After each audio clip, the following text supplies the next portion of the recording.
Hello, good morning, everyone. I hope you have your batteries charged for our first part of the Train the Trainers program. So, yeah, I just wanted to give you the welcome.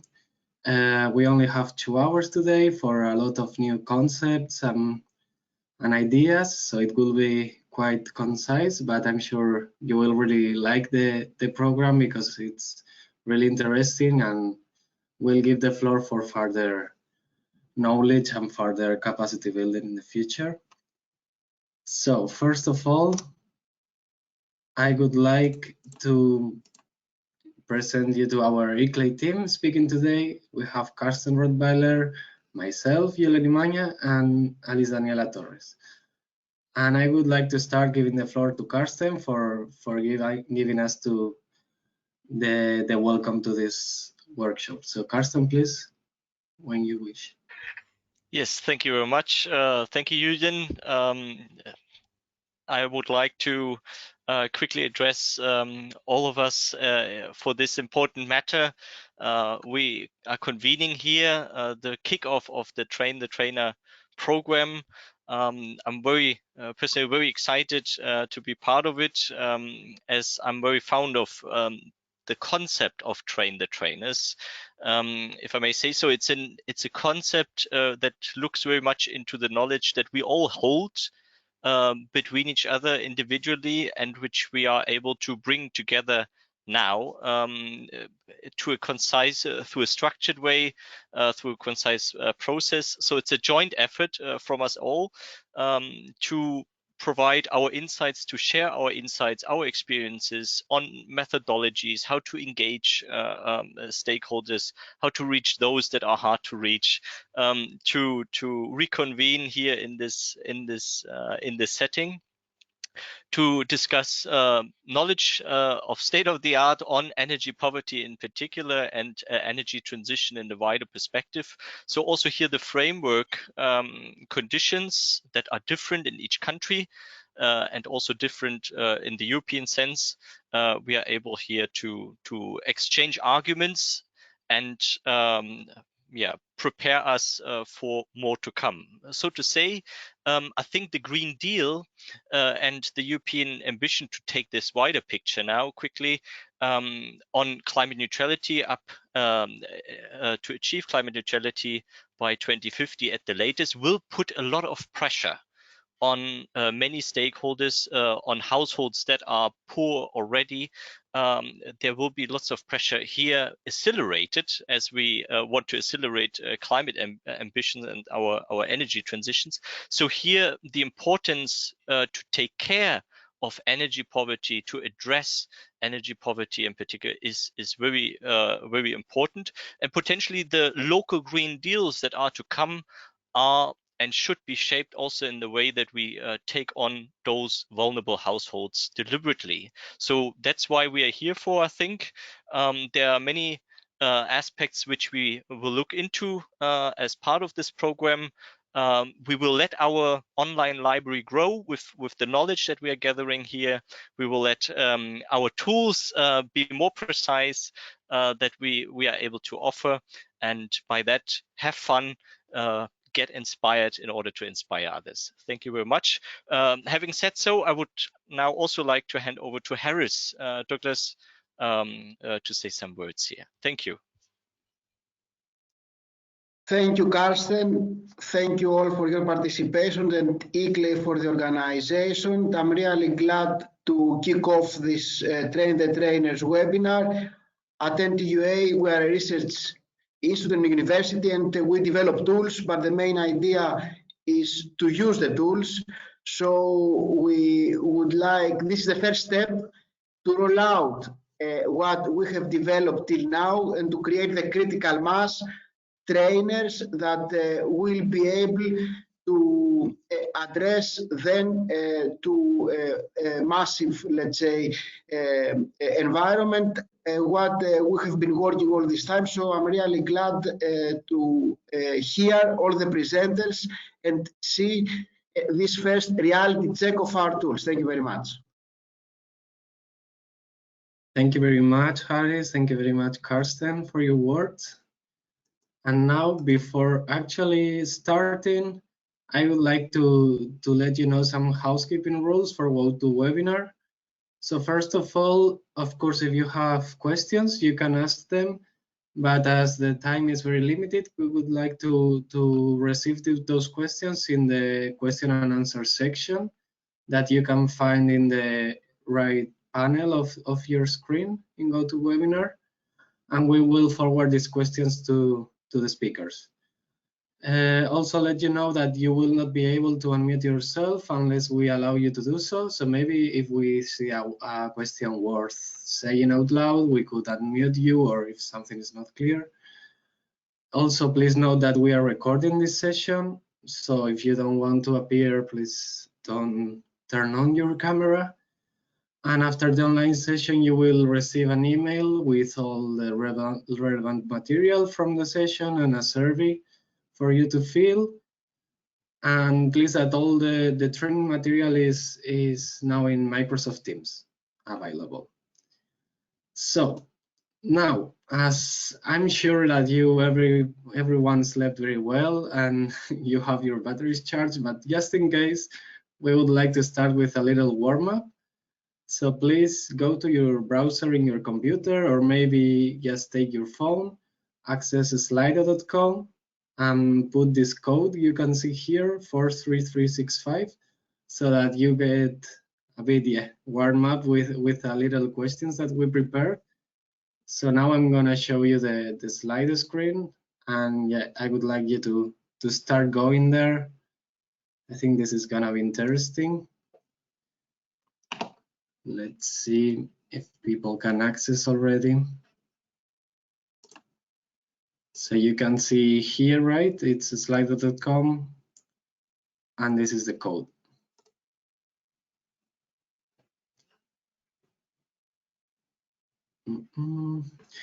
The first question we would like to ask all of you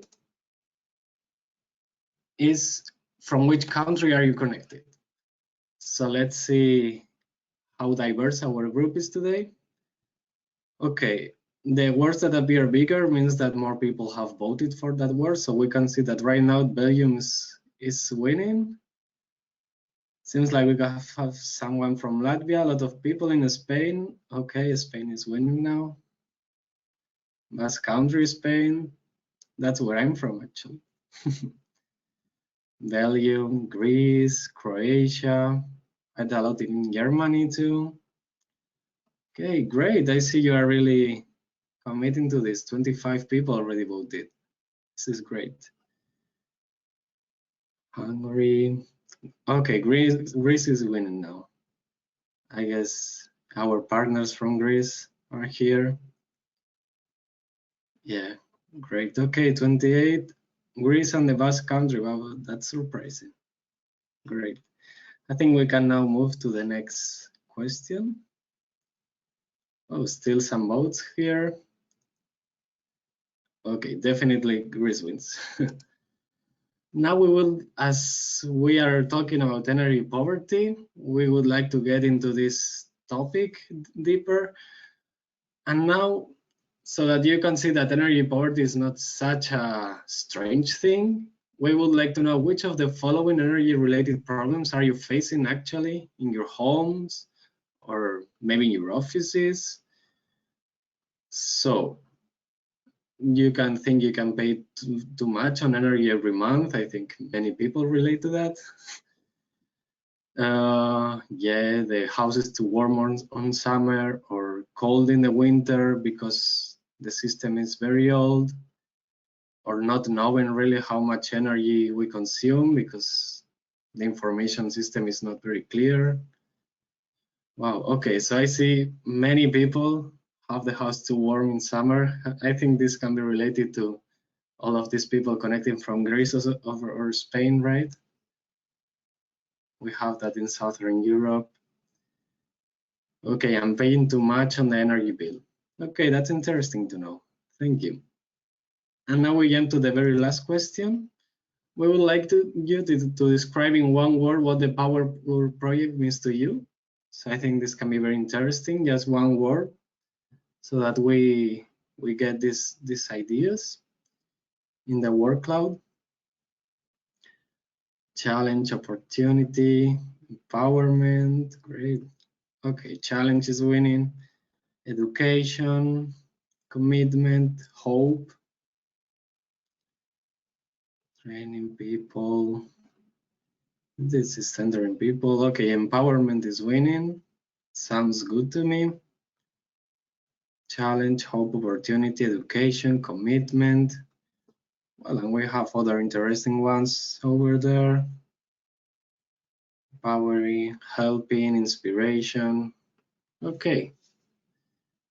It's great to know what you are like expecting of this project, right? I think empowerment is a really good word. Thanks a lot. Okay, so we can end now the poll. 34 people participated. I'm really glad about that. Thank you. So we can go now back to our presentation and get really started with the session. So 1 second. Okay, so now I would like to give the floor to Daniela Torres. She's going to explain the agenda and yeah, get with the goals of this project. Daniela? Thank you very much, Julen. Thank you everybody for your participation and for engaging and warming up in this cold day here in Germany. I don't know if in your countries it's cold, but still we are a little cold. Hopefully spring will come soon. So the agenda, you have received the agenda in the last week, and we are very happy that we are finally making this Train the Trainers first session online and ongoing. Thank you everybody for all the participants and all the experts that have contributed to make this program real today. So we have already done the welcome and warm up, so we are ready now to go to the first part, which is module 1, which we are going to explore and understand energy poverty in Europe in a broader perspective. After that, we are going to listen on the POWERPOOR approach that we are all working in, the core of our project. After that, we will have an introduction on how to turn energy poverty policies into actions, going more to the reality of energy poverty in the different countries that we work. And we will have a short session on question and answers after this process. But as Julen said in the beginning, please, if you have any question, please use the question and answer section of the software of this GoToWebinar or the chat if you have any question directed to the different presenters. Then we will have a 5 minutes break where we will all be called to have a coffee or bring something very fast, and we continue then to the second part. We are going to cover more, again, continue on the practical side of energy poverty with covering the household's energy performance, evaluation concepts, tools, and tips. So we are going to go to the hands-on information that we need to do the work in the field in the following weeks in the first engagement cycle. We will have another session of questions and answers. We will try to moderate the questions and answer sessions based on the questions that you are providing in the chat or in the questions and answers section. And finally, we will do a short closing, and we are going to give some message for you in preparation to the next online session that will take in 2 weeks. Okay, so that is on the agenda. So just for all us to remember the goals of the Train the Trainer programs. When we were defining these a couple of months ago, we realized that the Train the Trainers program has several goals, not only one. So the first, of course, is to provide the trainers, in this case us, the members or the partners of the POWERPOOR project, on the latest information and the state of the art of the energy poverty aspects in Europe. This is very important for us to know before we go to the field. Of course, provide you the knowledge and understanding of the importance of accelerated actions to alleviate energy poverty, and not only on a national level, but also on a cities and community level. That's why we are here. Of course, we all be trainers able to use and disseminate the use of the tools that Harry was mentioning. The tools are done, but now it's time to take them to the field and disseminate how good they are and use them thoroughly. Of course, it's very important also for you to know that one of the main goals of this Train the Trainers program is to provide you, the partners, insights on the content of the different PowerPoor modules that we have developed. The material is very rich, is very, we have a lot of material, and now we are going to give you the insights of what does this material has, so you can adapt and think how are you going to better use it in your local context, okay? So with that said, I think that we are going to start. So I will take the floor on the content side together with Alici from Housing Europe. We are going to cover the first part of the module. So I'm going to share now my screen in order to start all the content per se. Okay, so give me 1 minute. So I think that my screen is now okay, Yulen? Good. Now yes, presentation mode. Yes. Perfect. Okay. So as I said before, the module 1 is for me one of the most nicer, of course, because we participated on making it, but because it gives an overall understanding of energy poverty. Although we are all experts, and we can say that the PowerPoor partners have a very broad understanding, and we are experts on different aspects of energy poverty, but it's very important that now we join this effort together, our knowledge, in order to move forward in the training program of the PowerPoor. So I like this module a lot because we have a broader understanding of PowerPoor more on a policy level, so it's very important for all us to know. So the module 1 goals, as it is designed right now, is of course to familiarize the audience with energy poverty concepts, policies, and also the importance of multi-level governments in a global and EU level. Of course, to present the PowerPoor approach, this will come later, and to describe the different tools and how they are, what is the role of the tools in alleviating the energy poverty phenomenon. I think there's some technical problem, Daniela, because we see the screen white right now. I don't know if it happens to everybody. Yes, it is the case. Yeah, maybe get out of the presentation mode and start again, I think. Okay. Sometimes happens. It's fine. There, can you see it, Yulen? No, sorry. Try to get out of the presentation mode in PowerPoint.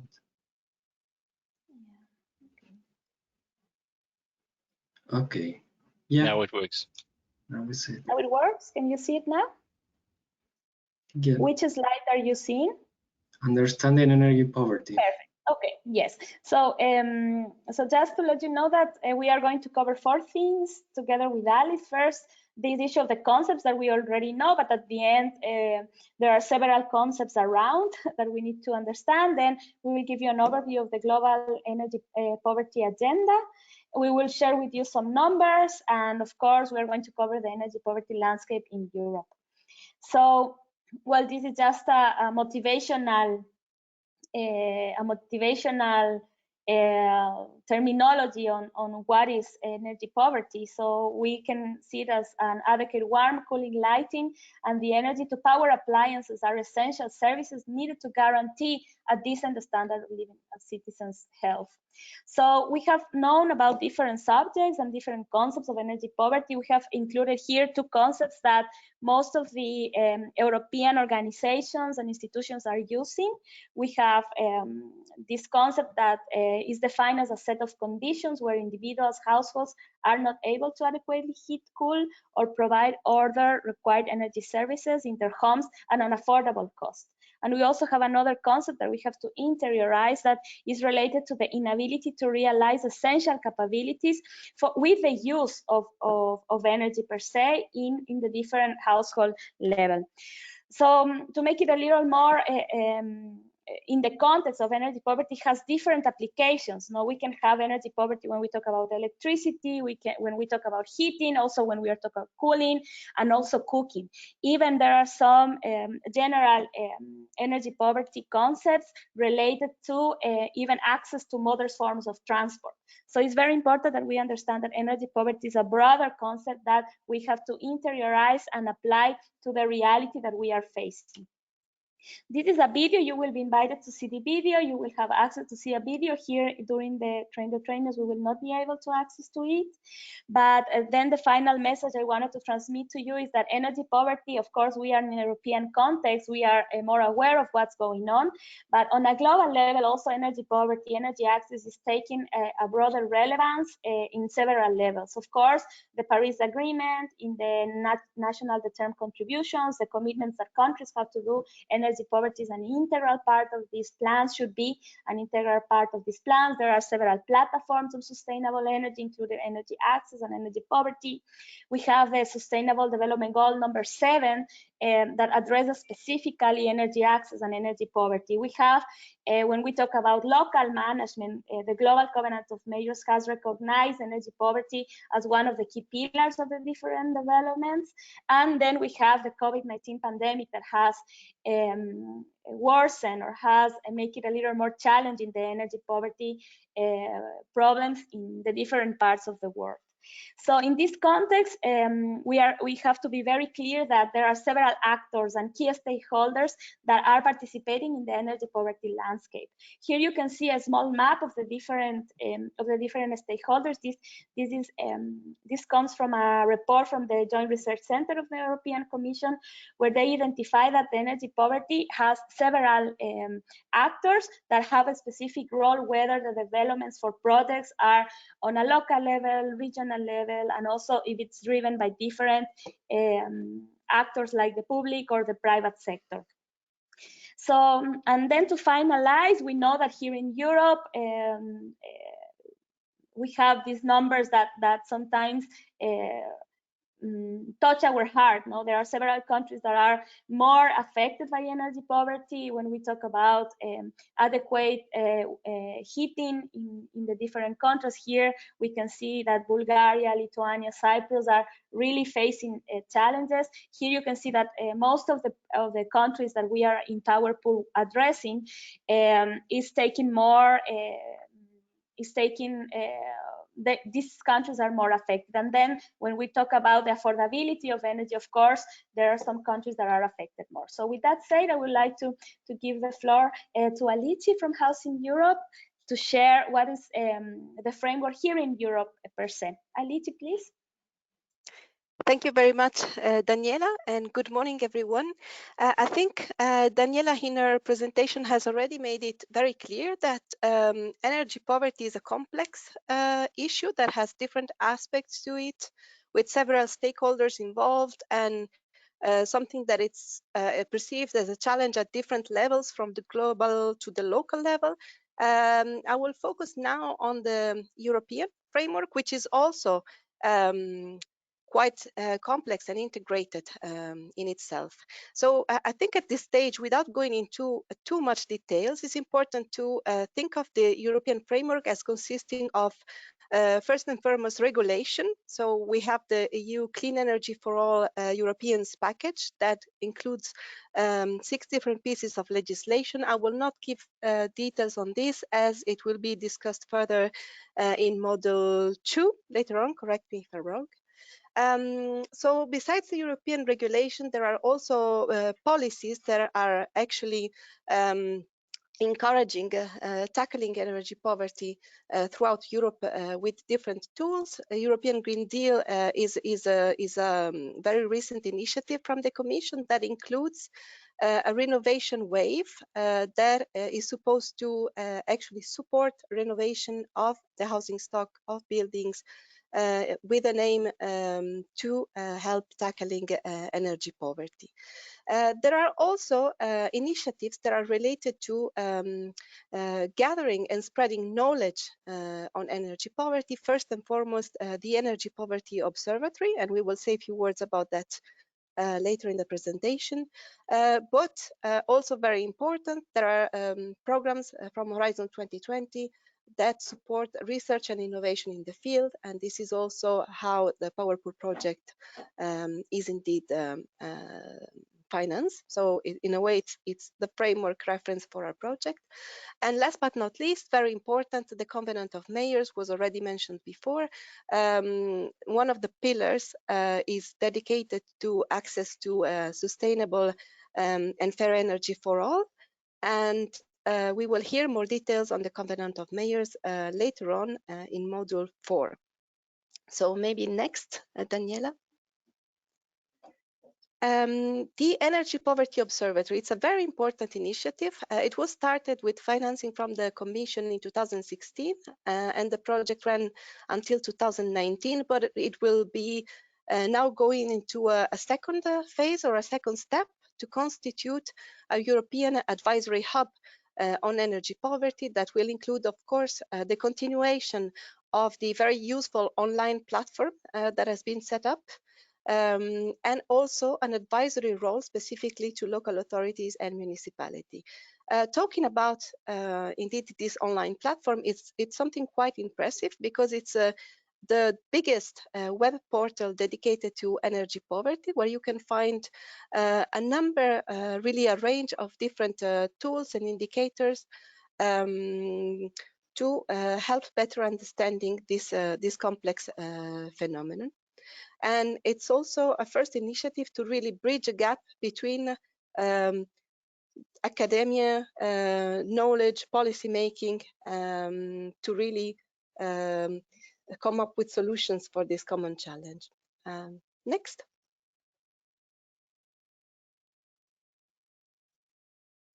Yes, this I've mentioned before, but it's important to maybe highlight once again that thanks to the European Energy Poverty Observatory, we have already a wealth of data and indicators available on the web portal. So next.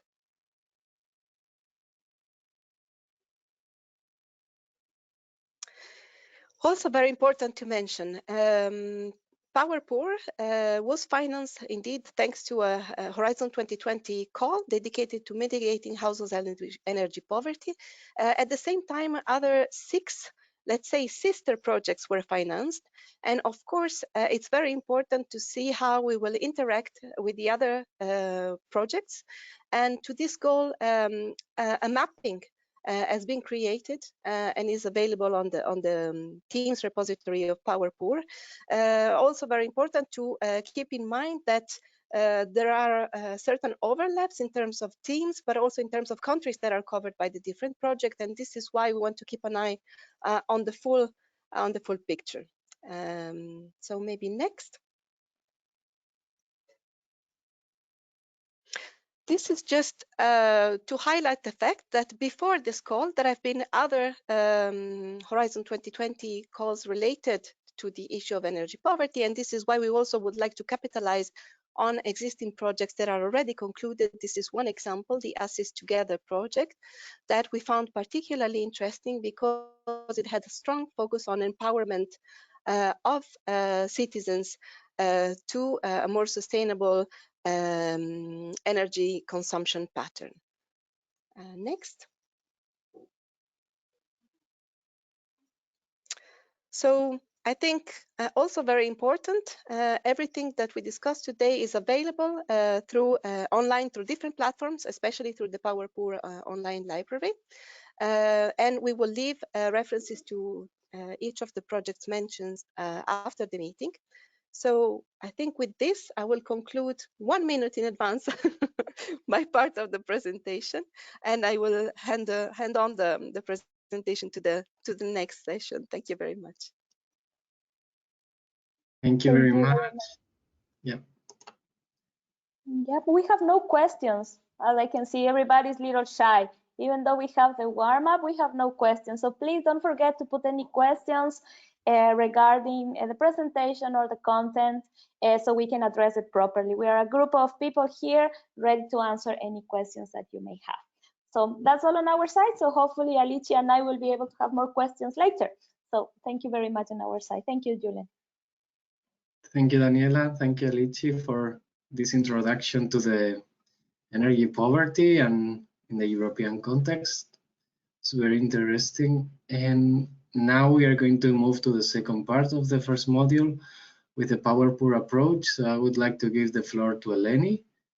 And you can now share your presentation, Eleni. Yeah.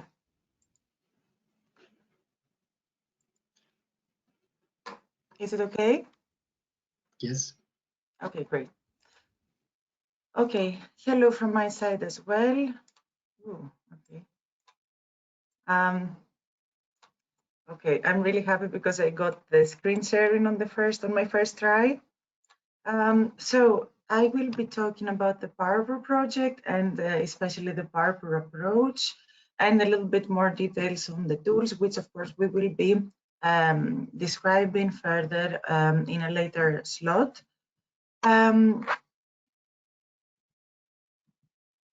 Okay, as we all know, POWERPOOR started on the 1st of September 2020, is coordinated by the National Technical University of Athens. It has received grant from Horizon 2020 Research and Innovation Program.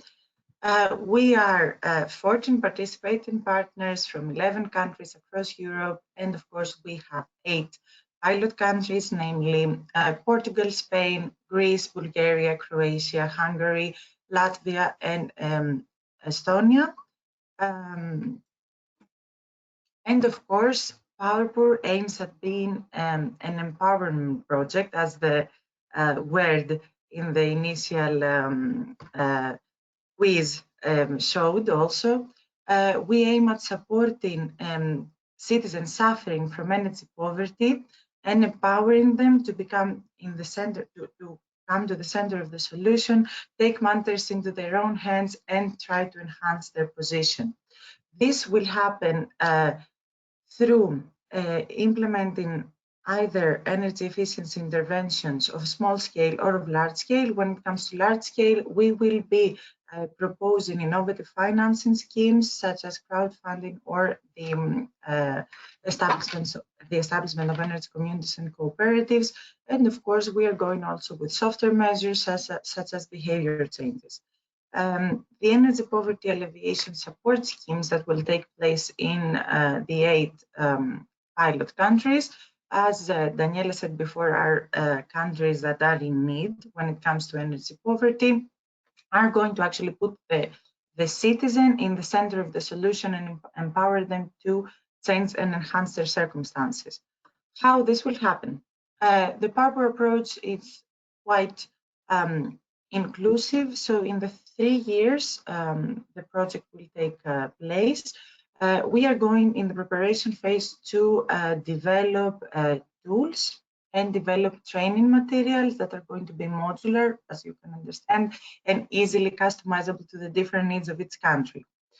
In the preparation phase, so all the expertise in the consortium come together, and we have specialized tools and training materials. So we take these tools and the training material, and we go on the field after May 2021, actually, and we try to gather a network of energy supporters and energy community mentors, which will be trained and certified through seminars, webinars, face-to-face meetings.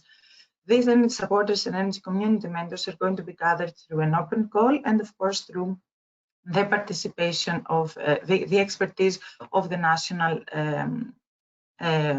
experts, of the local experts. In a municipality level, at the same time, we are going to be targeting municipalities that are going to be engaged through the info days, again through the expertise of the partners, and of course by indication of the stakeholder liaison group members that have been established in the national level. And in some municipalities, local energy poverty offices will be held, where it will be kind of a one-stop shop for all the energy poverty alleviation or mitigation activities that can happen in a local level. And finally, this whole effort in all the national countries is going to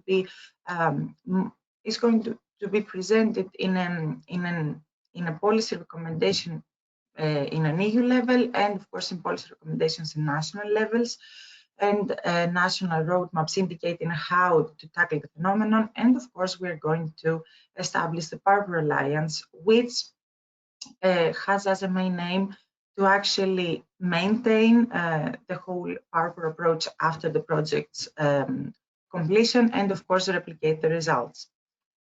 Of course, to descend a little bit more about the tools, so we have 3 tools in the toolkit and an energy poverty guidebook, which will be developed afterwards. Power Target aims at, it's a single way of identifying citizens suffering from energy poverty. The Power Act proposes small-scale interventions and behavioral changes that can take place according to its citizen needs. The Power Fund is a one-stop shop with an online marketplace full of innovative financing initiatives, crowdfunding, energy communities, cooperatives, and crowdfunding. And of course, then we come to the Energy Poverty Guidebook that will also propose ways of incorporating the whole energy poverty mitigation actions in the setups.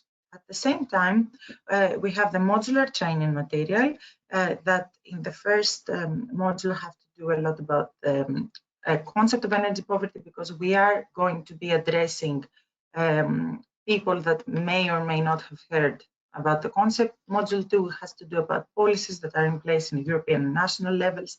Then we have the fund that is going to familiarize everyone with the concept of innovative financing schemes. And then we have the module 4, which has to do more about the policy level. Of course, both the toolkit and the trainings are suitable for people with that are experts on the field or have never heard of anything regarding energy poverty again. So how this whole support programs or schemes are going to take place. In each pilot country, we are identifying the households or the citizens suffering from energy poverty through, of course, the expertise of the partners and by leveraging Power Target. Then energy supporters are, after they have identified the people in need, are going to propose to them small-scale interventions and behavioral changes through Power Act. And if they wish to actually be engaged and have large-scale interventions, they are going to enable them to find the means to finance these interventions through innovative financing schemes by using Power Fund also. In the municipality level, the local energy poverty alleviation offices will be run by the trained energy community mentors. The energy supporters and the energy mentors, the first ones are mainly aim at going door to door and finding people in need and helping them then and there. And then when it comes to the energy community mentors, they will support also the uptake of innovative financing schemes. All these people engaged, all the energy mentors, the energy community mentors and the energy supporters are going to be engaged and identified through concise engagement activities, such in the beginning we're going to lure everyone in through an open call, and then we're going to train them with seminars, webinars, and face-to-face tailor-made training seminars that the national experts are going to uptake. And of course, we have very, very ambitious results. We are expecting at the end of this project to have 1,100 energy supporters and energy community mentors in the network that will be active on the field, and we will have 15 energy poverty elevation offices across the 8 countries, the 8 national roadmaps, the 1 European roadmap, laying out the relevant policies, and of course our alliance, which will be the network that will maintain everything and replicate the results. So a little bit more about the tools, which of course will be laid out and explained in the later slot. So Power Target's main aim is to find an easy way to identify whether someone suffers from energy poverty or not. So the tool has actually incorporated a lot of main drivers of energy poverty, and it has to do with an algorithm that incorporates the income, the age of the building, whether someone, qualitative indicators like whether someone feels cold next to the window. So it's a combination of quantitative and qualitative indicators that are summed down to a classification indicating whether someone could be suffering or not from energy poverty. Then, after having completed our target, so one has identified themselves or the supporter has identified the citizens in need. Then we go to the Power Act, where the Power Act empowers citizens and has to propose some behavioral changes that may be some tips and tricks that are really super easy to follow and can actually enhance their condition, or some small-scale interventions or even large-scale interventions that, of course, are going to be coupled with Power Fund to be to find the available means to fund the interventions. So again, we come to Power Fund, which is a one-stop shop, and there's an online marketplace, and there are guidelines. So you get to see other communities and cooperatives, how they work, best cases, best examples, and at the same time, figure out how to set a crowdfunding campaign for yourself. Yeah, I think that's it. Thank you very much, Eleni, for giving us this overview on the project. I think you made everything very clear. And with that, we have completed now module 1. So we said we were going to be fast today. But of course, if you have any questions or anything is not clear, just drop it in the question section. We will try to answer everything. So we will now move on directly to the module 2, starting with Anna Mari. So please, Anna Mari, whenever you want, the floor is yours. Okay, hello everybody. I will just share with you screen. So, do you see the presentation? Can I start them? Yes. Okay.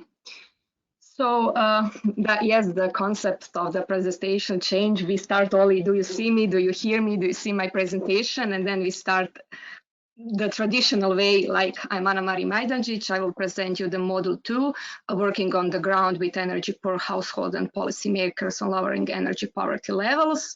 The structure of this model is part 1, where we present you energy poverty elevation policies. On part 2, we will present you energy poverty elevation actions, and this will be presented by me. And part 3 is household energy performance, and it will be presented by my colleagues Daniel and Luca.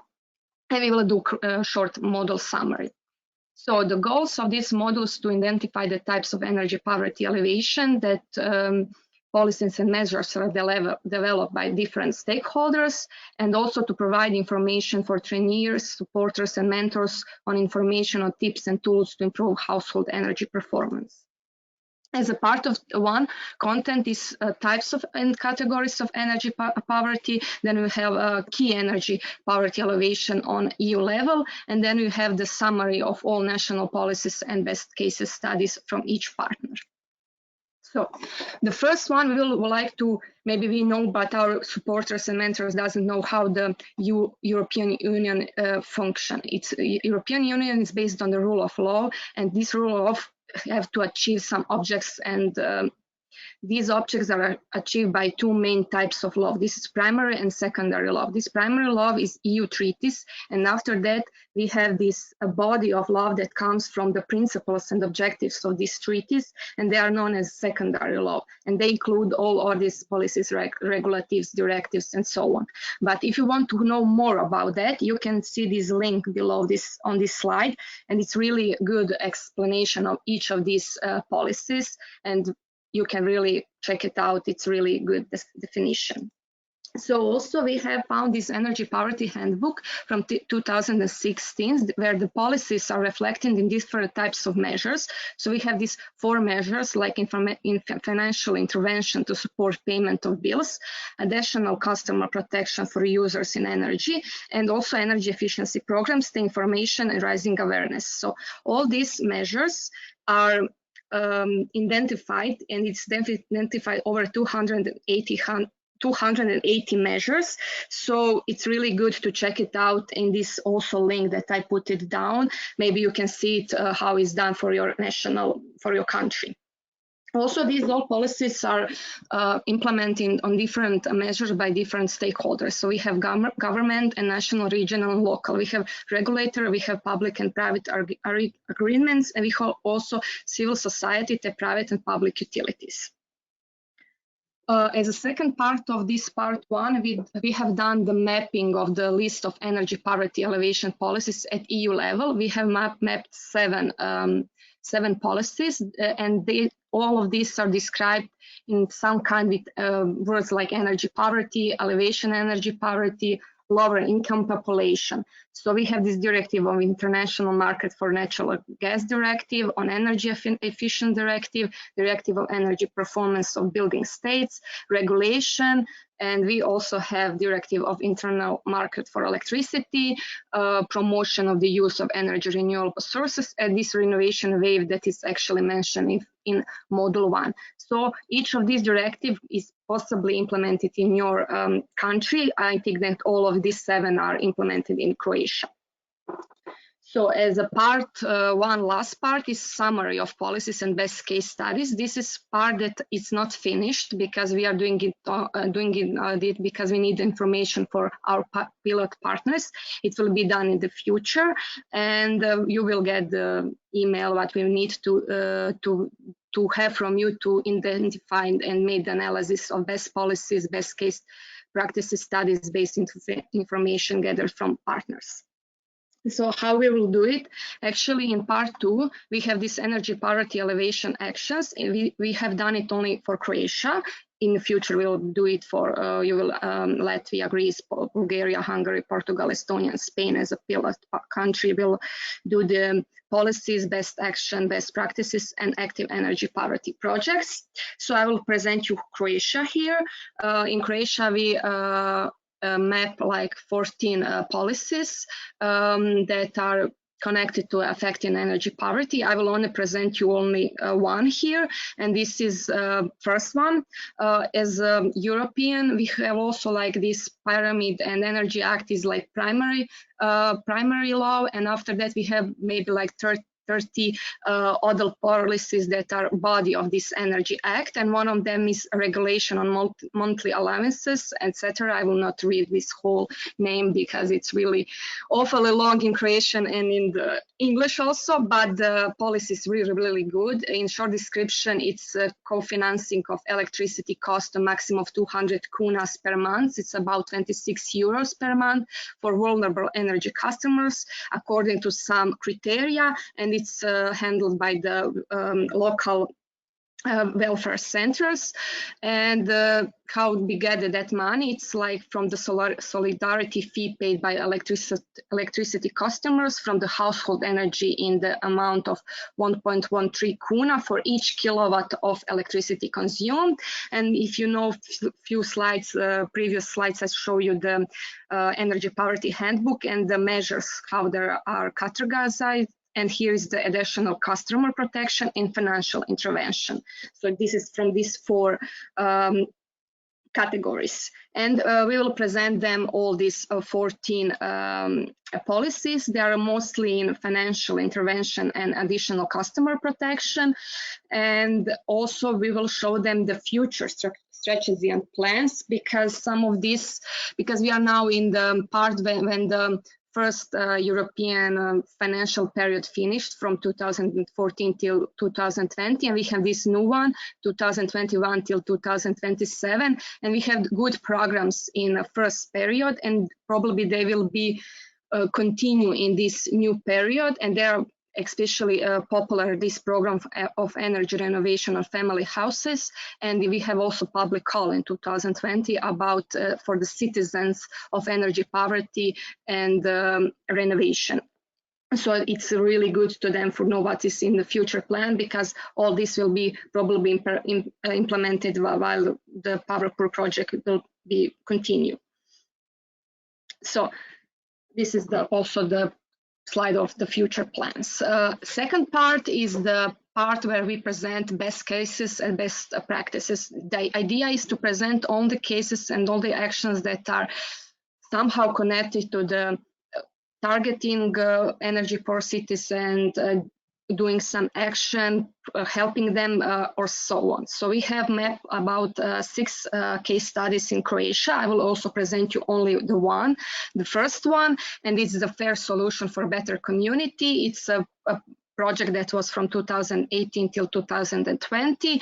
It partners with DOOR and also Faculty of Electrical Engineering and City of Zagreb. It was funded by the SEF and the state budget. Description of the project is that we have done the investigation of energy consumption of habits in energy per household, implementing energy efficiency measures, and educating energy advisors.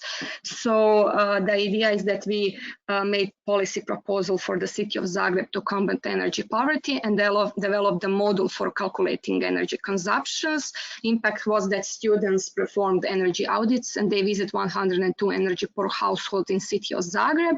And this is important case study because one of the energy poverty offices will be in the city of Zagreb, and it's really good to have new fresh data for the supporters and mentors that will be operated in the area of city of Zagreb. We have here a field analysis of households that we will present them. I will not do it now because we don't have time.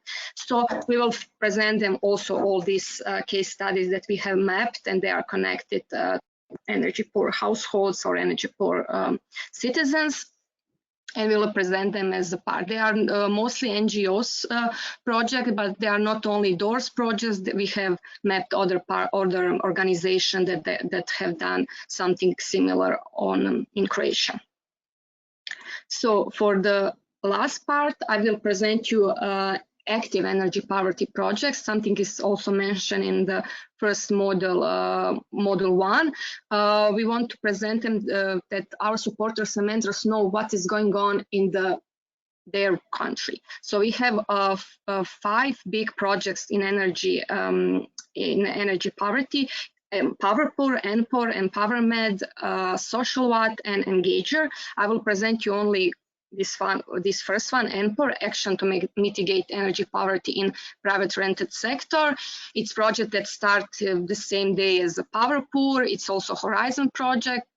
Description of the project is that the general objective is to draw attention to energy poverty in private rental sector, taking into account the needs of landlords and tenants to include them in the wider political context.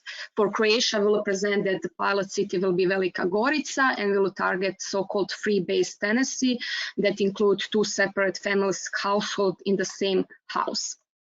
The impact will be to highlight innovation and win-win ways to increase energy efficiency to vulnerable households in this private rented sector.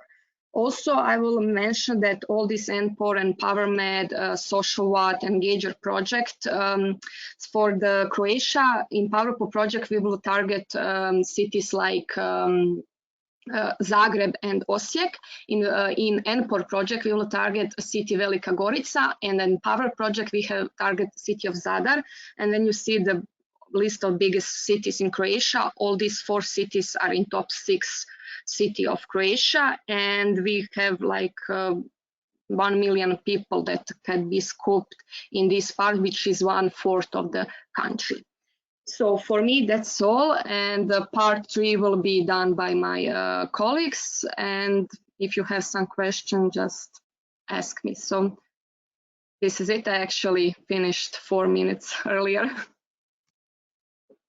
Thank you very much, Anna-Mari, for your interesting presentation. So there are no questions. Now, after your presentation, I would like to give the floor to any possible comments or questions that there might have. Daniela, I don't know if you saw any questions or if you have any comments.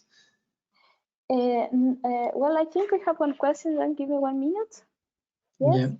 We have one question from Rui Valente, which mentions how to deal with energy certification approach when we have a great number of houses with isolation and construction problems.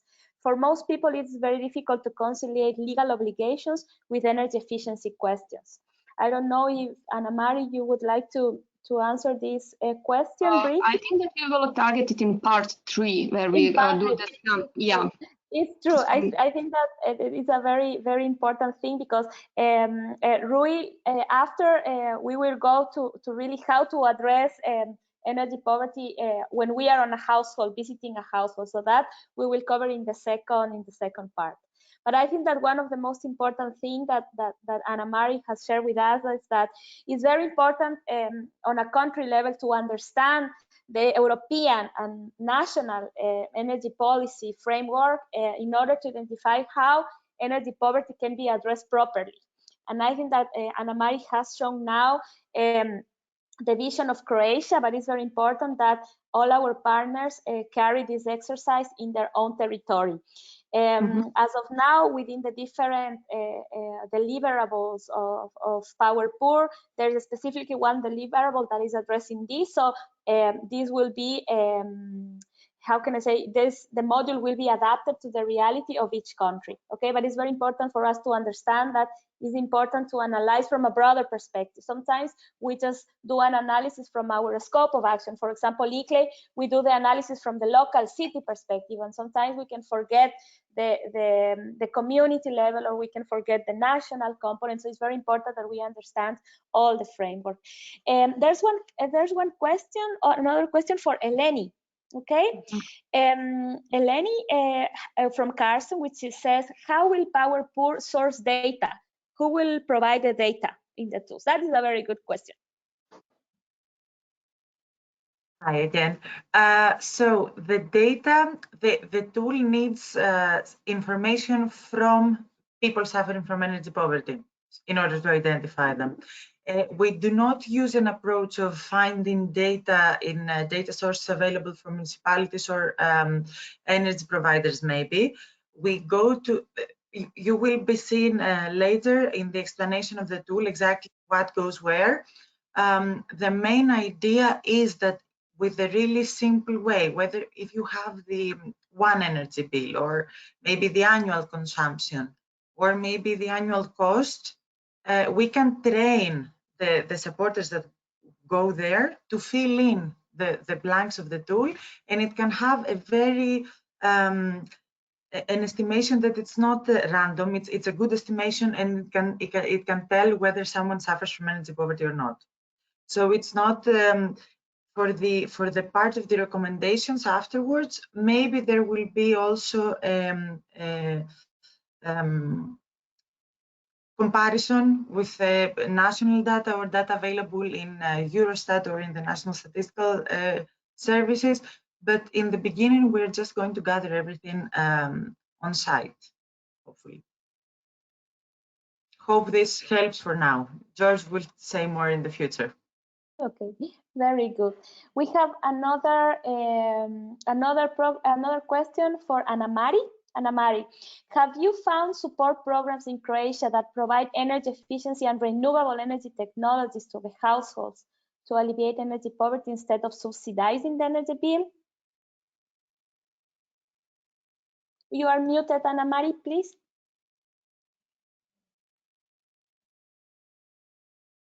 You asked me if I found the programs that can finance this energy. Actually, we have national programs that's finished in 2020, and it's planned to have them in 2021 till 2027. This is the part when we will show our supporters and mentors what is the plan by the national government on tackling this problem. So we'll have this actually really national good program. But it goes beyond. Yes. If I can add, yes, Daniel Rodic here from DOR also. We had only one public call last year for energy poor households.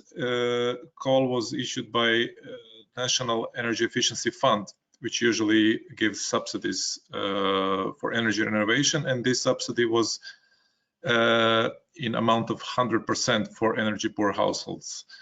But unfortunately, it was not well developed in terms of criteria and in terms of announcements. So just a few households got this subvention.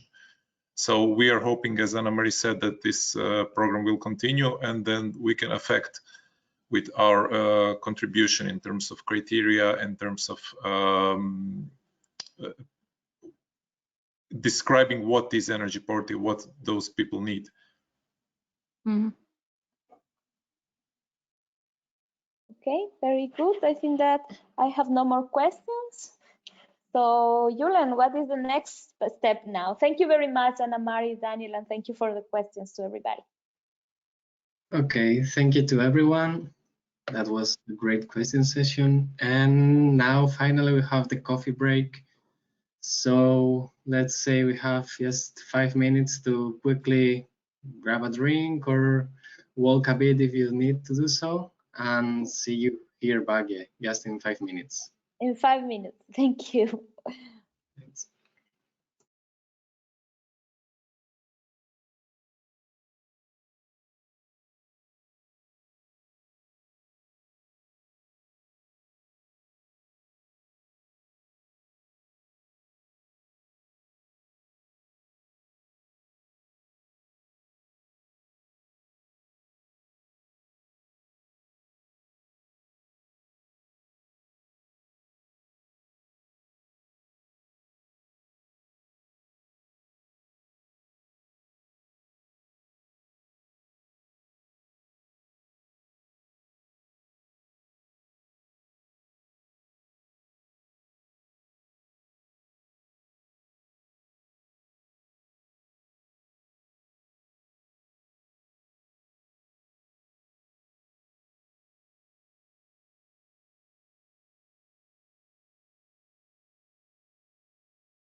Okay, Julian, I think that in 1 minute everybody will come back. Yeah. Do you have your drink? Yes, I personally got Yes, the glass of water, so nothing very interesting. Okay. That's so good. Luca, what did you bring? Water also, or water also. water. Had time to make coffee. I went for a coffee. Okay, we are back. Yeah. Okay, very good. So I hope you have some energy to continue to the second part. So Okay, just to get back into the mood, we would like to launch a very little poll to make sure you are back again here. So we would like to know, what did you take for a drink? So did you have a coffee or tea, water, soda, beer? So as I said, I myself just had a glass of water. Would be funny that someone had a beer, who knows? Okay, people are answering, great. people are answering. Very good. Everybody's back then. Yeah, let's wait a minute and I show the results so that you can see your preferences. Okay, I think we have now enough votes. Yeah. Okay, Julian. So, I think we can close. So are you seeing the results now? Yes. So most people had coffee. That was quite normal. Only few people had tea. That was surprising. And some water too. So thank you for sharing this with us. And now we can continue with the session. So let's go to the part 3 of the module 2. So now I would like to give the floor to Luke and Daniel. I don't know who of you will start the presentation so that you can share the screen. Okay. So sorry, who said that? I wasn't looking. Luca. Luca. Okay, Luca is first and I'm on second. Great. So Luca, please start whenever you want. Okay. Do you see my screen in the presentation mode? Yes. Perfect. So myself and Daniel from DOR will be covering the practical part of the education and the practical information that we want to feed to the energy supporters. And we've conceived this to consist of 4 parts. First, in the introduction, the intent is to introduce some basic energy efficiency and heating terminology, and to give the advisors basic knowledge of the basic terms. We expect people from different backgrounds, so we need to set a baseline on the terms that we're using. Then second point will be led by Daniel, so Yulen will be shuffling a bit. Sorry about that. So Daniel will go through how the simple energy audit looks like, what are its components, and what the energy advisors should do. Then Daniel will also talk about simple energy efficiency measures and practical tips that can be implemented right away, and he will also cover some of the investments that are obviously out of scope of the simple energy audit, but just to share the knowledge to the households. And then finally, in the fourth part, I will be talking about analyzing the energy and utility bills and costs, so that the end users have a better knowledge of what they're paying and how the bills are actually constructed.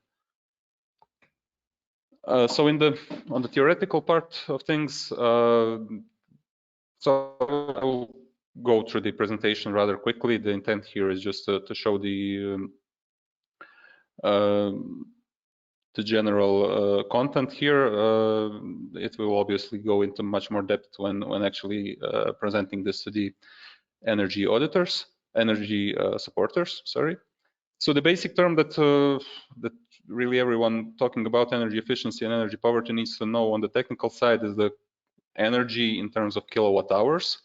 And here we're trying to give an overview on what 1 kilowatt hour is, so that people get a feeling of the order of magnitude, what this means and how much this costs. So as a very simple exercise, we're comparing how much one LED bulb consumes. So 1 kilowatt hours is actually 4 days of one LED bulb, or half an hour of a typical electric heater. So this is to put things into perspective, so that that we shift our focus towards loss and savings that can be achieved.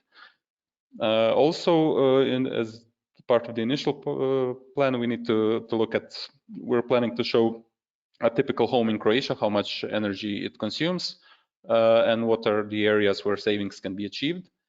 So these are numbers only for reference, and for Croatia, obviously this changes from country to country. So the intent is not to fill people with data, just to give an order of magnitude where the energy goes and where it can be saved.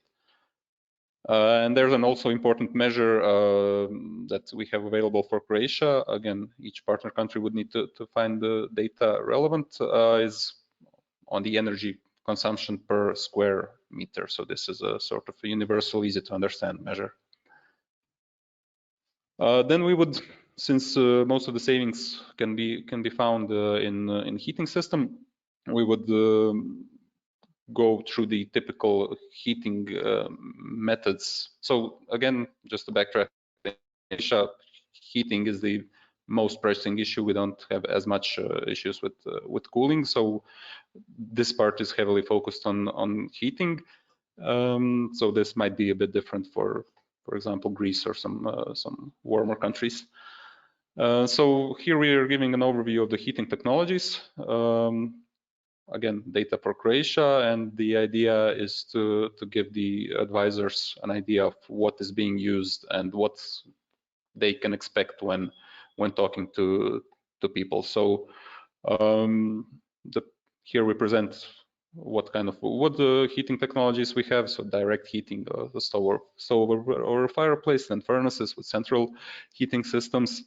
Then we're making a distinction between two most common electric heaters, so electric resistive heating or air conditioning and heat pumps.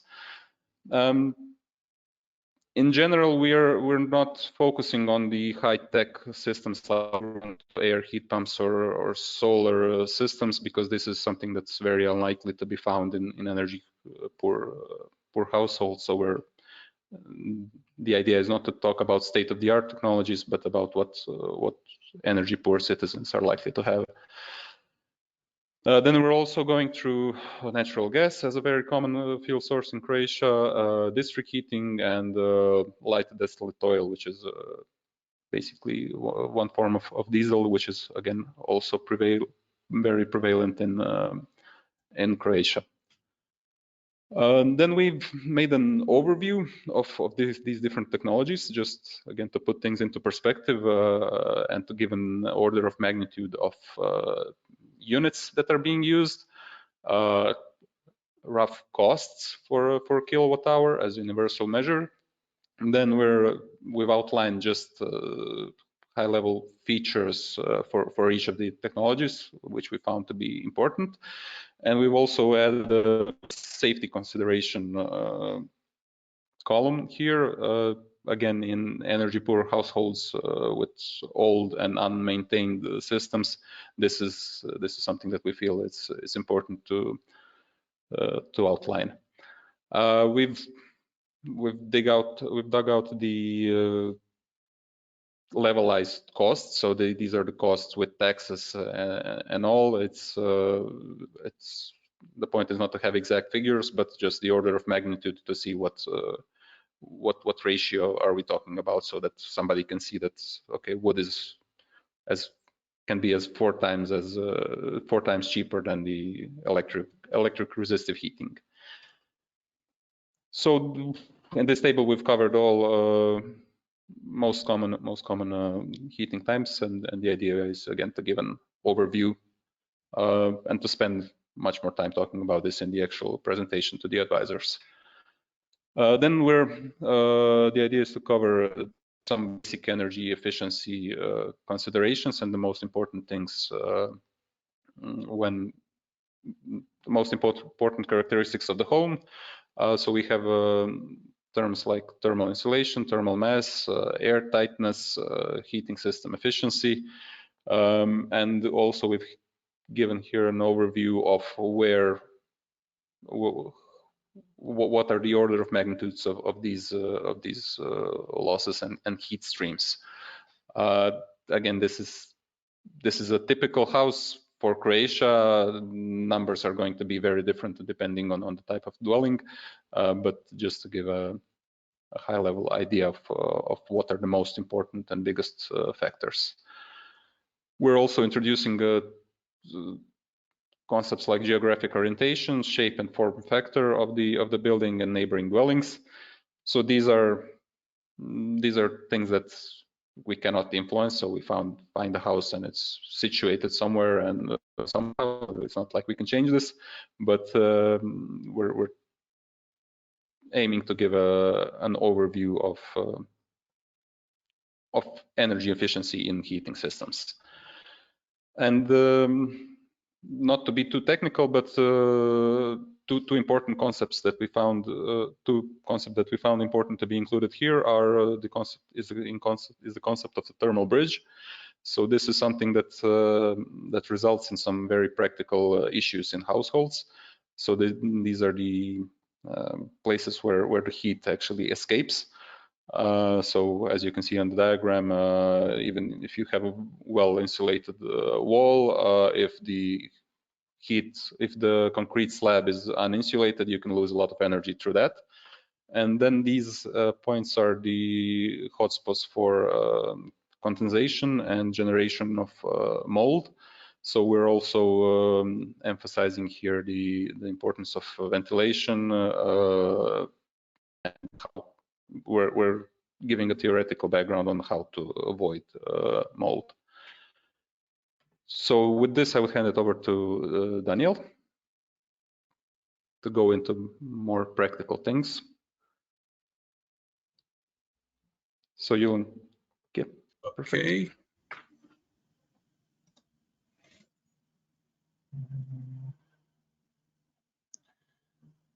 Just a second.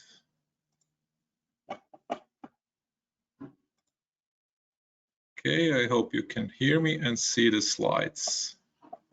Yes. Okay. Okay. So I will continue with simple energy audit. Basically, this is where our knowledge will be. Sorry, it now skips from the where we will use our knowledge, what Lucas said, and the goal of the simple energy audit is to gather key information to determine the existing energy situation in the household. So our energy supporters will should be able to propose measures to reduce energy costs and increase quality of life. Here, important thing is to mention not to confuse this energy audit with the energy audit for actual certification, which is obligatory by law.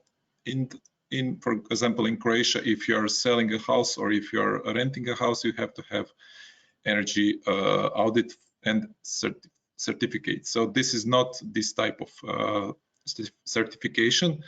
This is rather simple energy audit that will, in let's say 1 hour, 2 hours, depends on the household, will determine the key points. These key points are mentioned below, and we will check heating system, energy performance of the building, energy behavior of residents, safety considerations, and energy bill analysis. Key steps, as I said, are data collection first. We will go through energy consumption, energy use in terms of what kind of heating types, what kind of devices are used, and we will go through energy performance of the building envelope. Here you can see a picture of thermal camera. Of course, our supporters will not have thermal camera because it's a quite expensive tool, but they will basically determine in this audit what is wrong with the house. They will learn how to determine if there are any larger problems, and usually it is possible to do it by a visual inspection. So after that, we will define consumption patterns, significant energy use, and some benchmarks. Luca already said about kilowatt hours per square meter. So this is a primary energy consumption. And you can compare it to other houses. In Croatia, we have some levels which are now average is 250. I don't know why. And we are aiming to go below this. So below 250 to go toward 100 or toward 50. What issues we have to have in mind when doing simple energy audits? This is separated in boxes depending on what we are looking. So when we are checking heating, we have to see what is the heating type and to determine this first. We have to ask questions about positioning the heat emission devices and the heat distribution in the room. Energy poor households usually in Croatia, for example, in rural area, they heat only one room with a wood stove, and mostly they don't heat other rooms such as a bathroom or sleeping room. And this can cause in a lot of problems. Also, we have to check, we have to have in mind what is the composition of wall. Of course, energy supporters will not dig into the wall, but they will have to, by experience, see by thickness of wall if there is any insulation or not. Is the wall consisting of bricks or full-filled bricks? This is a question of experience, more or less, but we will show them some examples. Of course, windows and doors, what kind of glass, what kind of window is there. Just by seeing it, you will see, is it isoglass or normal single glazing. Also ventilation openings. A lot of questions will go in this domain of energy behavior. So basically people will say at first what are the biggest energy pain points, as we can call them, what parts of house or flat are colder or cold, what activities they are avoiding, for example, if it's like sitting at a table or something else, and so on. So the list of the question is could be quite long, but I just like to show you that just by speaking with the tenants and by letting them show what is the real problem, will give you the answers. Of course, as already mentioned, safety tips or safety issues, they have to be checked. It is not really in the domain of energy efficiency, but it's quite important to stress if there is a problem with the chimney or there is a problem with the electric installation, because this can be a very serious issue, such as carbon monoxide hazard, etc. Some useful tools that we sometimes use are distance meter, infrared thermometer, and, for example, kilowatt hour meter. Kilowatt hour meter could be used to log some consumption for a particular period of time, but also to determine the power of a particular appliance. Of course, you have to ask the beneficiary if you can do it. It's not just, you know, go into the house and randomly check everything. Speaking of which, these are some communication tips which are quite useful. Sorry, quite useful for us because beneficiaries could be elderly people, could be people with various health problems, and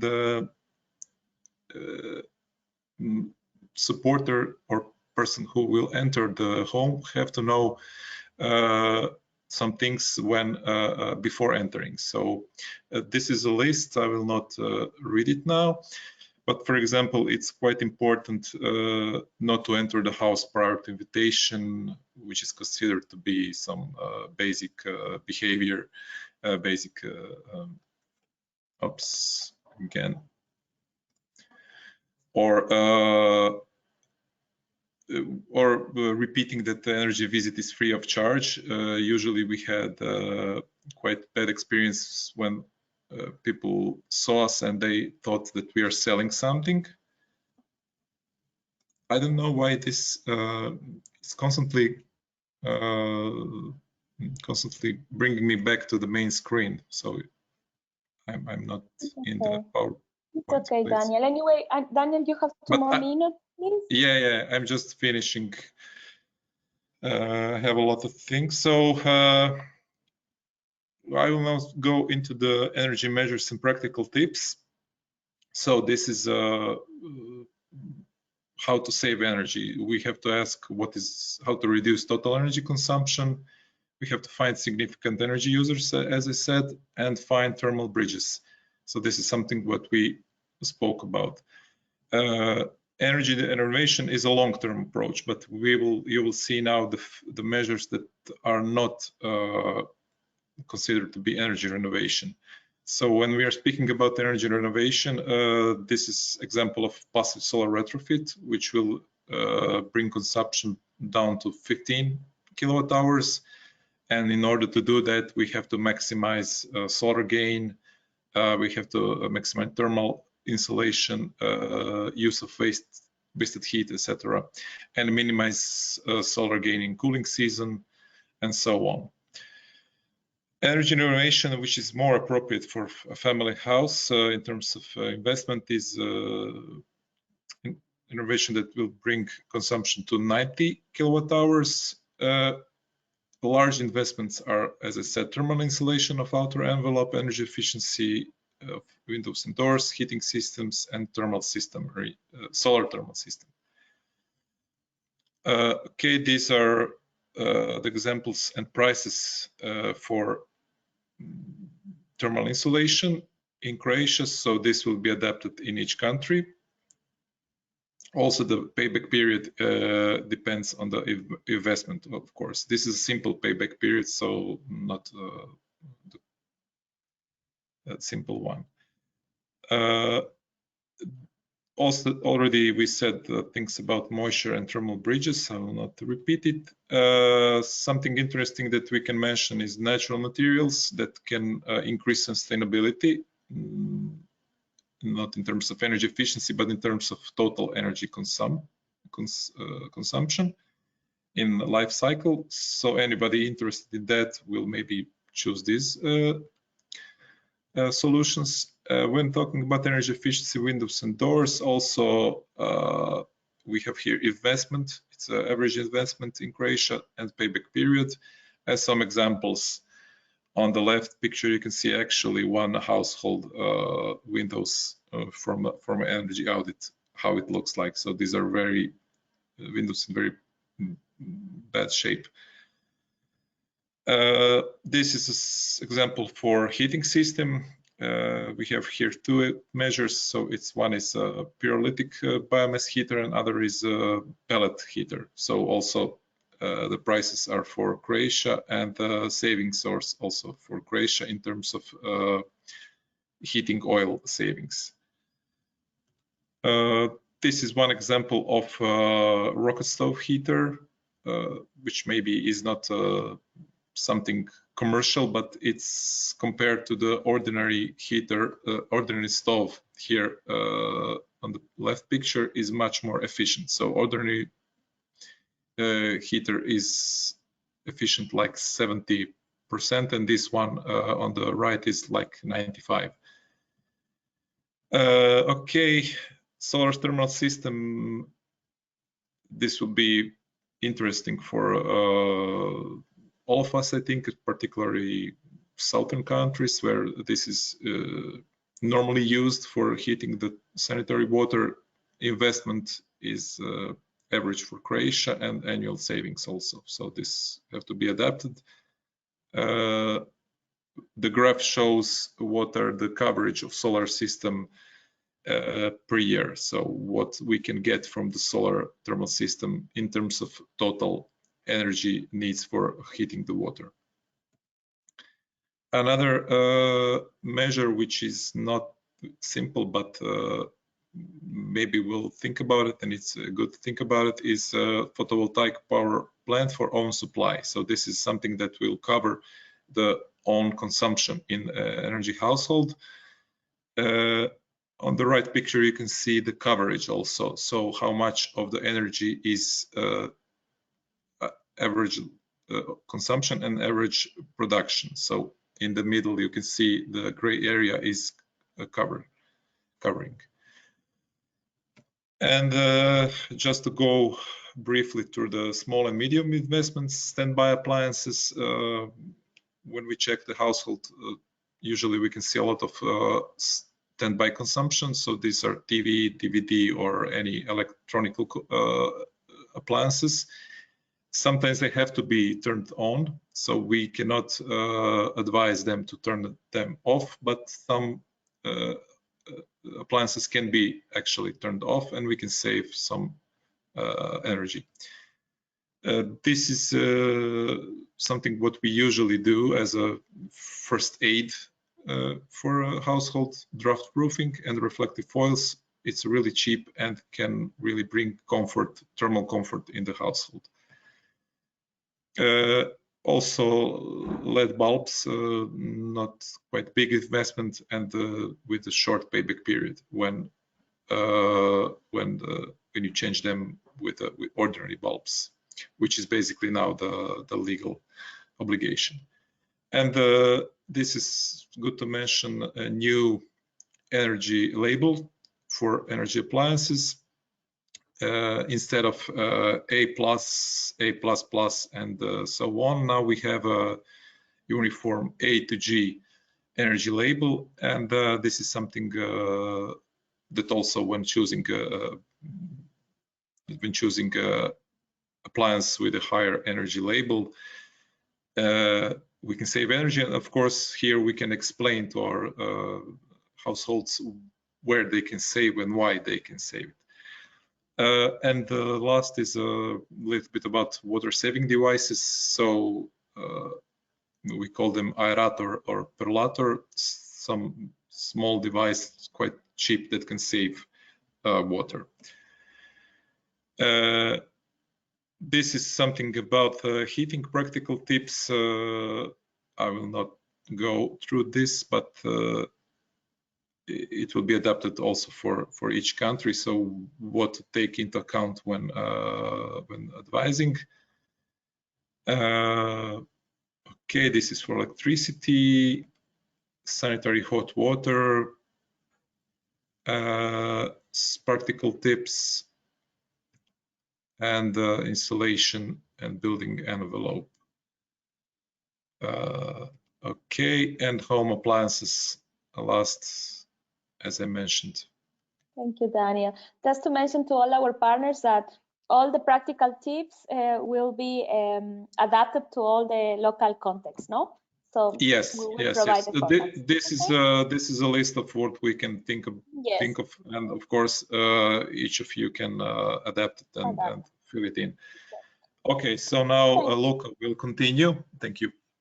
Thank you very much, Daniel, for this wonderful master class on household energy performance. Yes. I think that fast one. master class, but I think that you have really showed the importance of when we are doing the work in the field, in our engagement cycles. It's very important that we all manage these concepts very good. We all have to know in order to teach our supporters and mentors to do their work better. Thank you very much, Daniel. We have lots of questions for you, believe it or not. You have generated a lot of discussion. Now I'm going to give you one question, and then the other ones I will ask you to answer in the chat, okay? Because we need to continue to the next presentation. So the question that we had since the first session was about how to deal with energy certification approach when we have a great number of households with isolation and construction problems. For most people, it is very difficult to conciliate legal obligations with energy efficiency questions. So in your experience, how to balance these legal requirement versus energy efficiency and affordability? Okay, as I said, energy certification in Croatia is obligatory for public buildings, for households that are on sale, houses on sale, or to be rented. So it's not obligatory for all houses. Unfortunately, it's a big discussion whether it is really effective for a house to be to have energy certificate, because a lot of these certificates are not do not have quality background, but that's another question. For sure, our beneficiaries will not ask about energy certification, but they will ask about how to save energy, and we will give them practical information, such as where they can find maybe funds and where they can apply. For most of them, because they're not usually do not have internet and computers, so they have to have some how to say channels or connections where they can find about this public calls and energy efficiency measures and subventions. So I don't know if I answered the question. Yes, I think that you mentioned the importance of in order to meet the legal requirements, of course, we have to drive finance. If there's no finance, how can this be possible? And it's a very important point, because remember that we also have our module 3, which is of the innovative finance, of how to finance energy efficiency measure. We will cover that in our next module. But I think that now, thank you very much, Daniel, for your presentations. Also, Luca, thank you very much for the initial introduction. I will forward to you several questions that are still remaining to answer, but we need to go now for the next presentation with Eleni and George. So, Julian, please. Yeah, okay, so thank you, Daniel, Luca, and Daniela. And now, yeah, we enter our last presentation on these POWERPOOR tools we mentioned before. So George and Eleni, who of you will present first? Yeah, I will be presenting, but just for a couple of minutes, and then I will let you know to pass the screen to George. Sure. Okay.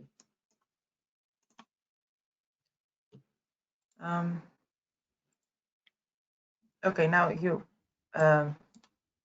Okay, my screen should be fine now, right? Mm-hmm. Yeah. And now it is going to be full screen. Yeah. Okay. So myself and George are going to describe a little bit about how the original plan is to give you some instructions on how to actually utilize the Power Target Power Act tool. I am going to be super fast because I'm just going to speak a little bit about the toolkit, and then George is going to handle the target and act descriptions. What I need to share here is that we also need in the workshop within the partners to clarify some things, because the tools are easily customizable to fit the needs of each national country. However, each country, and especially since we in the consortium we have both Mediterranean and northern countries, have vastly different characteristics. So we need to also have this discussion to adapt everything.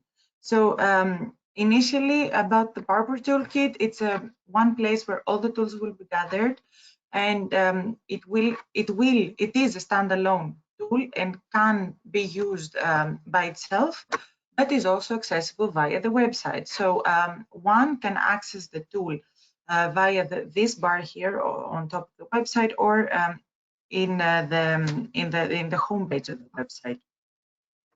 So when you click the link, you get redirected, and this is the page you see when going into the toolkit. As you can see, we also have the about and the tools again, and some frequently asked questions will be displayed here. But first and foremost, in order to utilize Power Target and Power Act, one needs to log in. In order to log in, if there's an account, you just log in with email and password. If it is not, we just register. Of course, on the upper right corner, we also have the ability to choose the preferred language. This functionality is going to be super nice for people that, of course, may not be experts in English. And we also have, except for the 8 national languages of the countries, we also have Basque here. And of course, to register, you fill in this pretty trivial areas, and of course, all of the information we get are anonymized. So this is something you also need to say to the trainers. And this is the dashboard. The first thing you see within the tool. In the dashboard, there are your personal information about your account, like the user, which will be the supporter, or if a citizen suffering from energy poverty has the ability to do it, they can do it themselves, but also the supporter can do it. Here is my buildings, my recommendations, vulnerability assessments, and behavior assessments. George will say more. Here in the My Buildings account, you can add buildings, and you can have as many buildings as required. For instance, we ask for the supporters to have at least 15, or maybe in some countries 20 households engaged. So here they can have all the different buildings they go to help. In the My Recommendations, in the My Recommendations section is what have. Wait, I skipped the recommendation, and that's for a reason. We go to vulnerability assessment. This is how you have been assessed for this particular building in the past. And we also get the My Behavior assessments, which is Power Act's results. My recommendation is still yet to be filled in, and maybe it can be coupled with some information from Power Fund. Like, okay, so you need from small scale interventions and behavior changes, you go here to my behavioral assessments, and for large scale interventions, we go to my recommendations. But this is still yet to be decided, maybe, and to see how we can link everything with also Power Fund. So that's from my side, and we can switch to George now. Thank you, Eleni. Just a minute to share my screen. Hello, everyone. This is George Konstantopoulos on the UA. After Eleni's introduction into Toolkit, I'm going to present you how to use the first 2 tools, the Power Target and the Power Act, as mentioned. Our first tool is called Power Target. It is a tool to do the first task needed to identify the energy poor citizens. In fact, this tool uses a data-driven approach that helps us to identify the energy poor citizens, communities, neighborhoods, and districts. Moving forward. And how to access the tool, you can find it from my account page, from here and here, from the dashboard, or via the standalone toolkit homepage, as Ren said before. And here we are in the homepage of Power Target. By clicking this button, we can start the survey. And here we have an overview on the survey page. As we can see, there are 3 sections of data to be filled: the income information, the electricity consumption, and the heat consumption. In section 1, we have to fill the annual income, the age of the member of the household, and the number of the dependent children, and the marital status. In case there is a spouse, we have to fill in the annual income of the spouse, so as the tool to calculate the total annual income of the household. And in section 2, regarding the electricity consumption, except for some data about the property and the energy supplier, the important data here are the annual consumptions in kilowatt hours and the annual cost of electricity bill in euros calculated. For those who are not familiar with this term, we work on this later in exercises and in the workshop. And lastly, in the section 2, we also have to fill in the thermostat setting for the air condition if we use AC units in winter and in summer. And in the last section of the Power Target tool, we have the heat consumption. We can choose the heating fuel from a drop-down menu with available fuel options. We can fill in the annual consumption of the respective fuel, the annual cost of the heating bill. And there is also a 4th question, which is a qualitative question. It's about thermal comfort, and we want from the residents to state us how comfortable they feel in their home during winter. After having filled all these boxes, we can put the submit button to get the results from the tool. And here are the result page. The POWERPOOR target algorithm, after taking all the data and making some calculations, classifies our household in one of 4 categories. The first one with dark red is for extreme poverty levels. The second, the red, is for energy poor. The yellow is for energy vulnerable to energy poverty. And the green one is for those who do not face any problem with energy poverty. And that was, in few words, the first POWERPOOR tool, the Power Target, and how we use it. Now, moving to the second tool that we will present today is the Power Act tool. Power Act is a tool to give the energy poor citizens solutions and ideas to tackle or alleviate energy poverty problems and realize the respective benefits. And by saying solutions and ideas, we mean, as said before in previous presentations, energy efficiency renovations, installations of renewable energy sources, soft energy efficiency measures, behavioral changes, participating in energy communities, and so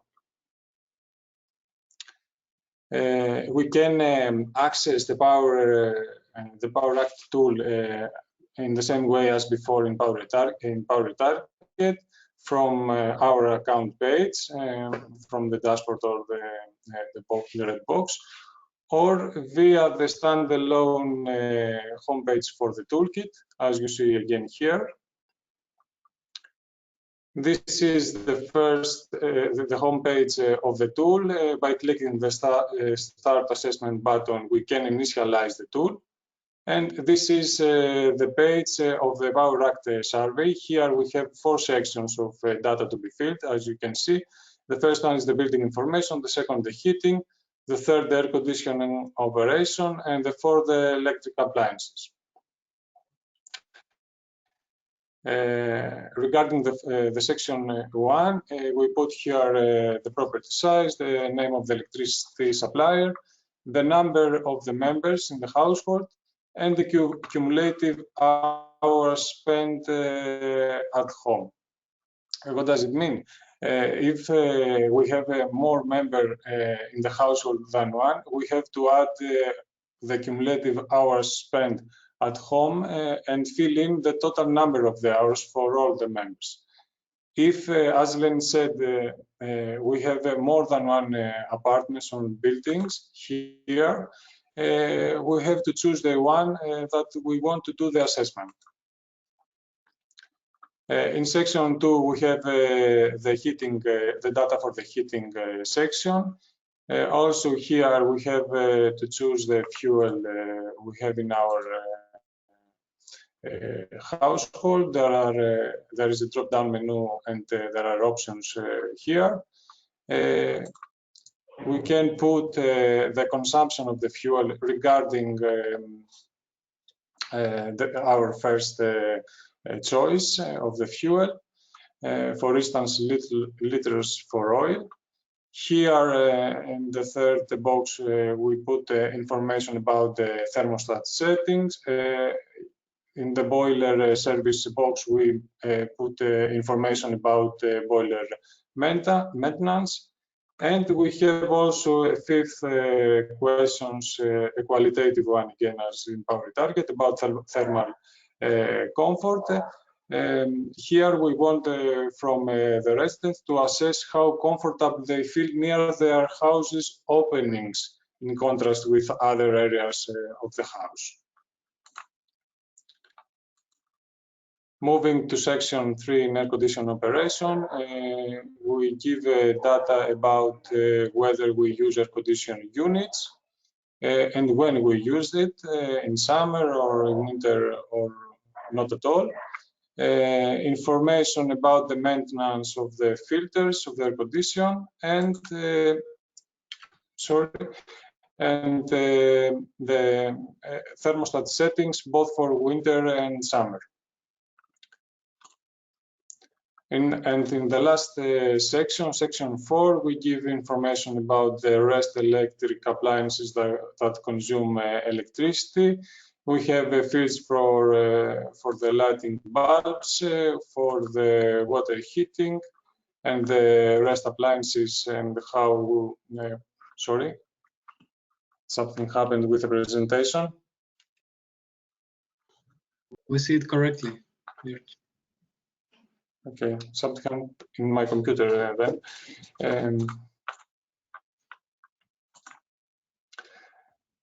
For instance, for the third box, we have the three options: the standby mode, the occasionally standby mode, and the totally shut off for our appliances were not used. These are the questions, and if all are filled, we can push the submit button here. And now are the results of the Power Act survey. Also, the algorithm of the Power Act make a calculation, give a scores, and classifies our household in one of the categories. And below the result box, we can see another section of the proposed actions. These actions are being proposed according to the score and the classification of the house. For instance, in the heating consumption, one proposal is to consider switching to natural gas heating if possible, as it is 20% more efficient. That was the two first our two first POWERPOOR tool. Daniela, may I proceed with two small exercises? Yeah, George, but only one because we are very tight of time, but I think it is important to have also just as an introduction. We will cover in this more in detail in the first training workshop that we are going to have. So using the training, please very fast, the first exercise. So I will present the most difficult one, the Greek provider. Okay. Okay. I'd like to, before I begin, I'd like to remind that we need to be able to read an energy bill. So as the Power Target tool, to be fed with the annual energy consumption in euros and in kilowatt hours and the annual energy cost in euros. And moving forward to the first exercise or example, let's say. Here we have chosen a bill template from a Greek energy provider. Here we can see in box 1 the electricity bill in euros. We can access the total energy consumption in kilowatt hours in box 2, as we can see. And here in the third box, we have the period of reference. Which means this is the period of the consumption. Here we have 4 months from May to September, as you can see. But as said before, Power Target needs to be fed with an annual electricity bill and annual electricity consumption in kilowatt hours. In that case, of a Greek energy provider, as it is the period of reference for 4 months, we have to access the last 3 bills so as to cover 1 whole year. So having the 3 last bills, we can estimate the annual bill and the annual consumption. This is not the case for all energy suppliers. For instance, our second example from a German supplier give the total annual cost and consumption in 1 bill. So there we don't have any problem to, we don't need to calculate any values. That was all from me, Daniela, for example 1. Perfect. Thank you very much, George. I think that, again, you have made a wonderful introduction of the tools. I think that we are all wanting to go hands-on in the web to test the tool and try the tool. We will do that later in our training workshop. Yes, George? Daniela, I'd like to ask from the participant to work on the tools and explore their country's providers template, so as to have questions and discuss it and work on it on the following workshop. Yes, perfect. That is the homework then. That is one of the homeworks that we have to do. And we have, I am thinking now of several homeworks. So now that we are closing, we are going to address this, don't worry. So yes, we have to test the tools. We have to learn to read our energy bill. We have to learn the basics that Daniel and Luca have shared with us on the household's energy performance. We have to learn the policies that Anna Marie has shared with us, and the tools, of course, which is the core of our POWERPOOR approach. So thank you very much, George and Eleni. We have several questions. We will, I would like you to, we are going to answer these questions offline because we need to close in 2 minutes. Just for all our participants, we are going to answer all your questions via email. So don't worry about that. And I think that now it's time to close. We have only 2 minutes. We have answered most of the questions already in the chat. So for the last 1 minute, I will, Julen, can we project the last slide? And I think that after that, I will give the floor to Karsten and Harris to close. But just everybody remember that we are going to have our next training on the 29th of March. I will send you by email the homework that we will have to do for this training session. Please, also, if you would like to share with us, what would you like to explore further on the different subjects that we did today? So Julen, can we have the thing? So this is a very fast survey we would like to ask you. So if you would like to explore further a particular concept that we or part that we covered today, can you please answer these very fast? Whether the policy aspects, going a deep dive on the household energy performance tools and tricks, we want to explore further the tools. Can you please answer this very fast, and then we can prepare also the material for the next training. Okay, so we have everybody voting super fast, Yeah. please. We already have some answers. Let's wait 5 seconds maybe. Yeah, 5 more seconds and then we are set. Yeah. Perfect, everybody's voting. Thank you very much. Yeah, a lot of votes. That's so good. Thank you very much for voting. Okay, so this is more or less, oh, very good. So let's see, what do we want to explore further? Okay, so the European context, we all are interested, but we see that mainly we are all interested in the household energy performance tools and how to do energy audits, and of course, our tools. That is wonderful. We will adjust our material and our session in the next training to this context. So if we go back to the slide, Julen, now to finalize. So thank you very much, and I cannot see the slide, but it's fine. Do you see them now? Yes, I think so. Well, I cannot see it, but I don't know if we can see it. Karsten, can we see it?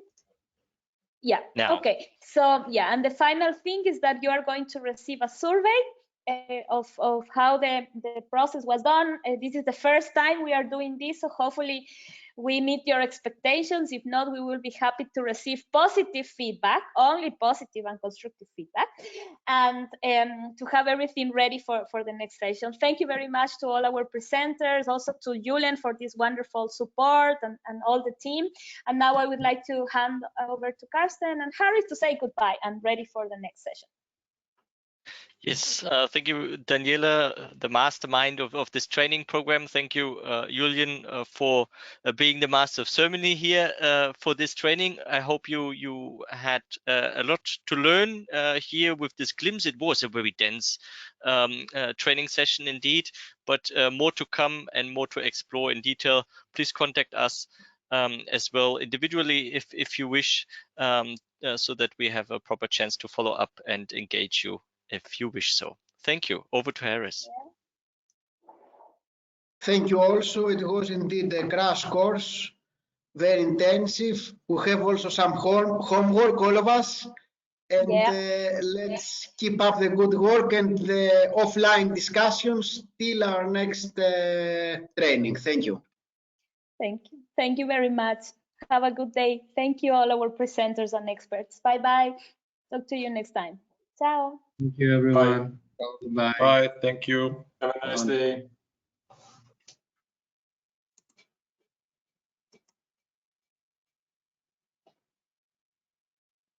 Julen, are you still there? Julen, can you hear me? Are you okay? Yeah. We finished. Good. Anna Mari is still there. I can find the button. Welcome. Daniel, thank you very much. I also Sorry, cannot find it. Yes, it's X, of course. I